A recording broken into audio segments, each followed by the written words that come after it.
হয় অসম চৰকাৰৰ কেবিনেট মন্ত্ৰী অশোক সিংঘালৰ শেহতীয়াভাৱে অসমৰ বিশেষকৈ মিয়া মুছলমানক লক্ষ্য কৰি আগবঢ়োৱা এক সাম্প্ৰদায়িক মন্তব্যৰ বিৰুদ্ধে সমগ্ৰ অসমতে তীব্ৰ প্ৰতিক্ৰিয়া সৃষ্টি হৈছে।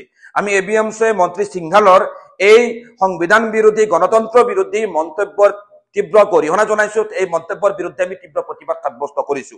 বৰলুইতক আয়ুস ৰেখা হিচাপে গণ্য কৰি আজি শতিকা শতিকা ধৰি অসমত বসবাস কৰা মুছলমানসকলে হাৰ ভঙা পৰিশ্ৰমেৰে এইখন অসম আজি সোণোৱালী শস্যৰে নদন বদন কৰাৰ ইতিহাস নজনা মন্ত্ৰী অশোক সিংঘালৰ এনেকুৱা ধৰণৰ কৰ্মকাণ্ড আমি এবিএমছে কেতিয়াও মানি নলওঁ, অসমৰ ৰাইজে কেতিয়াও মানি নলয়।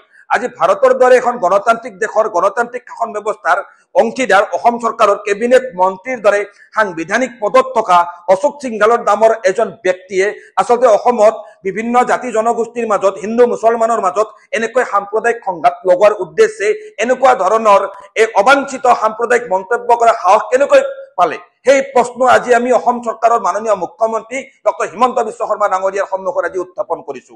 আজি অশোক সিংঘালে আজি ভাষাৰ নামত ধৰ্মৰ নামত অসমৰ বিভিন্ন জাতি জনগোষ্ঠীৰ মাজত তেখেতে সংঘাত সৃষ্টি কৰিব বিচাৰিছে। ভাৰতীয় ন্যায় সংহিতাৰ বিভিন্ন ধাৰা অনুসৰি তেখেতৰ ওপৰত অসম আৰক্ষীয়ে যিকোনো মুহূৰ্ততে গোচৰ ৰুজু কৰি তেওঁৰ ওপৰত কঠোৰ আইনী ব্যৱস্থা গ্ৰহণ কৰিব লাগে, কিন্তু এই ব্যৱস্থা এতিয়ালৈকে অসম আৰক্ষীয়ে গ্ৰহণ কৰা নাই। ইতিমধ্যে বিভিন্ন থানাত বিভিন্ন দল সংগঠনে অশোক সিংঘালৰ এই কাৰবাৰৰ বিৰুদ্ধে এই কৰ্মকাণ্ডৰ বিৰুদ্ধে এজাহাৰ দাখিল কৰিছে। আমি এবিএমছে অসম চৰকাৰৰ ওচৰত দাবী জনাইছো যে শীঘ্ৰে অশোক সিংঘালৰ বিৰুদ্ধে যথাযোগ্য আইনী ব্যৱস্থা গ্ৰহণ কৰি অসমত যাতে শান্তি শৃংখলা ব্যাহত কৰিবলৈ অশোক সিংঘালৰ দৰে বহিৰাগত বনিয়া বিল্ডাৰে যিয়ে ষড়যন্ত্ৰ কৰিছে এই ষড়যন্ত্ৰ প্ৰতিহত কৰিব লাগে।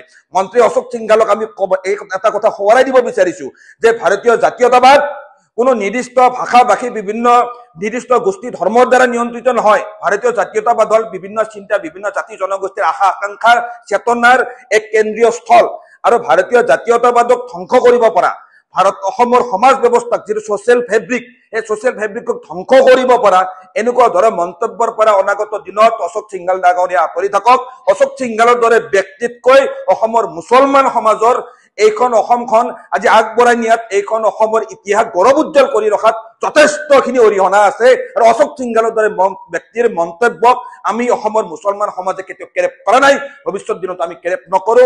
এইখন অসম আমাৰ মাতৃভূমি, এইখন অসমতে আমি জন্ম লাভ কৰিছো আৰু এইখন অসমতে আমাৰ মৃত্যু হ'ব। হয় অসম চৰকাৰৰ কেবিনেট মন্ত্ৰী অশোক সিংঘালৰ শেহতীয়াভাৱে অসমৰ বিশেষকৈ মিয়া মুছলমানক লক্ষ্য কৰি আগবঢ়োৱা এক সাম্প্ৰদায়িক মন্তব্যৰ বিৰুদ্ধে সমগ্ৰ অসমতে তীব্ৰ প্ৰতিক্ৰিয়া সৃষ্টি হৈছে।